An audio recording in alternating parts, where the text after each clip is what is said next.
MP विधानसभा चुनाव में मतदान के लिए महज चंद दिनों का ही वक्त बाकी है। ऐसे में अब सीहोर विधानसभा से भाजपा प्रत्याशी सुदेश राय जीत की हैट्रिक लगाने के लिए मतदाताओं से आशीर्वाद लेते हुए दिखाई दे रहे हैं।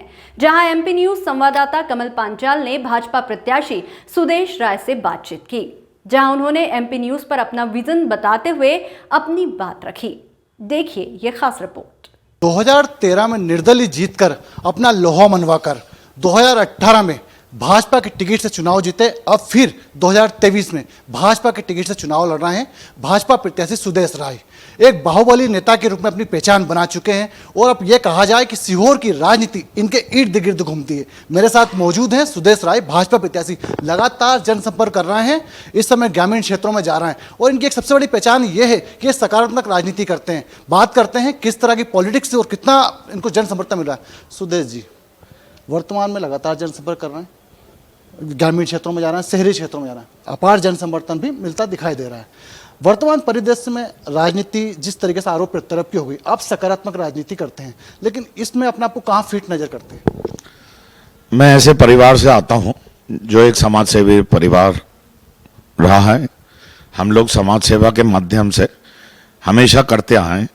राजनीति तो एक मौका मिला तो राजनीति कर रहे हैं और राजनीति भी सकारात्मक रह के ही करना मेरा और मेरे परिवार का धर्म है। कोई मेरे बारे में कुछ भी बोले, मुझे तो जनता के बीच रहना है, जनता का काम करना, यही मेरा कर्म और यही मेरा धर्म है। जिले की 4 सीट है सीहोर जिले में, एक बुधनी है, आष्टा है, सीहोर है, इछावर। सबसे सेफ जोन में नजर आ रहे हैं। क्या उपलब्धि, क्या कारण है जो इतने सेफ जोन में नजर आ रहे हैं और चेहरे पे एक रौनक जो हो रही है वो दिखाई दे रही है? पिछले 10 साल से मैं सीहोर का विधायक हूं। मैं पूरा श्रेय इसका माननीय मुख्यमंत्री शिवराज सिंह चौहान जी को देता हूं कि मैंने पिछले 10 साल में जो माननीय मुख्यमंत्री जी से मांगा उससे ज्यादा मुझे सीहोर में विकास कार्यों के लिए सौगातें दी गई। अनगिनत काम है जो सीहोर में आपके सामने धरातल पर दिखेंगे। ऐसे जैसे मैं बात करूं कामों की तो ग्रामीण और शहरी क्षेत्र में अनगिनत रोडों का जाल बिछ गया है। हमारे सीहोरी क्षेत्र में 4 लेन रोड चारों तरफ से बन गई हैं और अनगिनत काम, पेयजल की व्यवस्था हम करें तो नर्मदा जल के बारे में अगर लोग अफवाहें उड़ा रहे हैं तो मैं आपको बता दूं कि आप खुद जाके देखें कि नर्मदा जल की पाइपलाइन सीहोर तक आ गई है।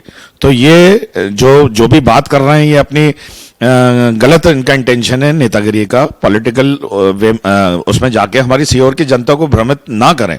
नर्मदा का जल जो माननीय मुख्यमंत्री जी ने हमें दिया था वो प्रोजेक्ट चालू है और 1 साल के अंदर नर्मदा जी सीहोर में उपलब्ध रहेंगी। आप पर लगातार आरोप लग रहे हैं कि सीहोर में बेरोजगारी ज्यादा है। आपके 10 साल के कार्यकाल में कोई रोजगार स्थापित नहीं हुआ, इसको किस तरह से देखते हैं आप? ये मेरे 10 साल के बारे में बात करें तो मेरे 10 साल के पहले कोई और थे, उनके 20 साल के कार्यकाल में क्या हुआ ये आरोप भी वही लगा रहे हैं। उनके 20 साल के कार्यकाल में जो उद्योग थे उन्हीं के कार्यकाल में बंद हुए। मेरे कार्यकाल में अभी आप जाके देखेंगे तो 750 एकड़ पर इंडस्ट्रियल हब बनके तैयार हो गया है। इसमें भी अनगिनत फैक्ट्री चालू हो गई हैं और अनगिनत होने वाली हैं। इसमें सबसे बड़ा प्रोजेक्ट हमारा 1500 करोड़ का आईटीसी का एक प्लांट आ रहा है जिसमें प्रत्यक्ष अप्रत्यक्ष रूप से 5 से 6 हजार लोगों को रोजगार मिलेगा। रोजगार की बात करें आप तो मैं खुद एक बिजनेसमैन हूं, मैं खुद कम से कम 5000 लोगों को रोजगार देता हूं। तो ये रोजगार तो है ही है और आने वाले समय में मैं विश्वास दिलाता हूं कि यहाँ इतनी फैक्ट्रीज आ जाएंगी कि 50,000 लोगों को रोजगार उस इंडस्ट्रियल हब के माध्यम से सीहोर में उपलब्ध रहेगा। चुनाव का समय है, जुबानी हमले भी लगातार हो रहे हैं, आरोप प्रत्यारोप एक दूसरे पर हो रहे हैं। आपको बिजनेसमैन कहा जा रहा है कि बिजनेसमैन है, इसको किस तरह से देखते हैं आप? मैं आज का बिजनेसमैन नहीं हूं। मेरे पिताजी एक बहुत बड़े बिजनेसमैन और समाज सेवी रहे हैं।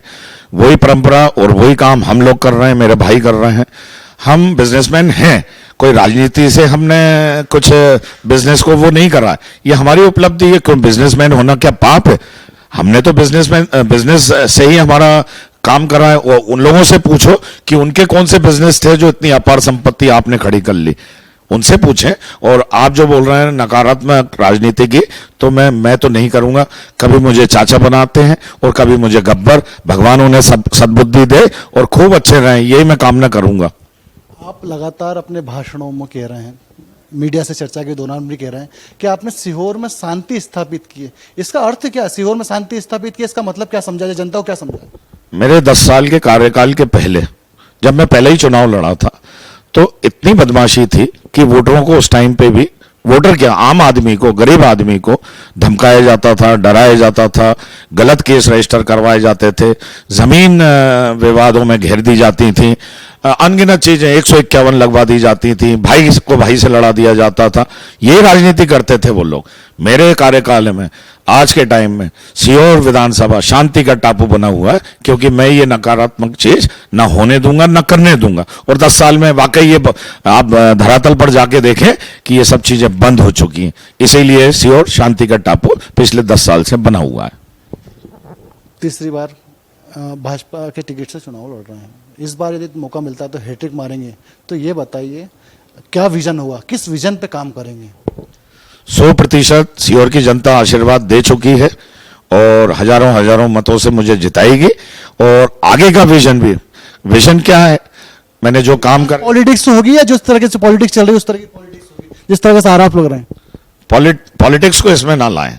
विजन एक अलग बात है, पॉलिटिक्स एक अलग बात है। पॉलिटिक्स एक माध्यम है और इसी माध्यम की ओर से विजन को क्रिएशन मिलती है। और विजन आगे भी हमारा बहुत बड़े बड़े काम, विकास विजन होगा।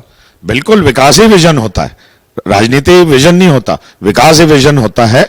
जनता के बीच में, जनता के सुख दुख में रहकर काम करना। और आगे बड़े बड़े प्रोजेक्ट हैं मेरे दिमाग में, जैसे हमारे पंडित परम पूजनीय प्रदीप मिश्रा जी का भी एक मन के भाव है, वो भी हमने धरातल पर ले आए कि सीवन नदी, जो हमारी बड़ी पवित्र नदी यहाँ सीहोर से निकलती है, उसका उद्धार होना चाहिए।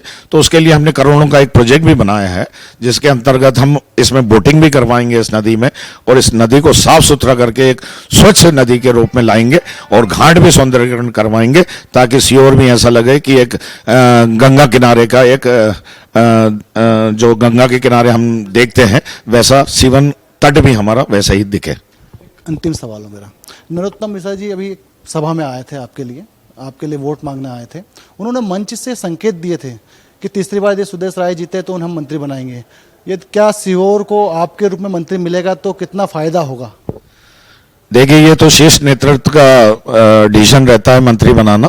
और अगर मुझे मौका मिलता है तो 100% मंत्री बनने के मेरे लाभ तो नहीं, जनता को जरूर लाभ मिलता है।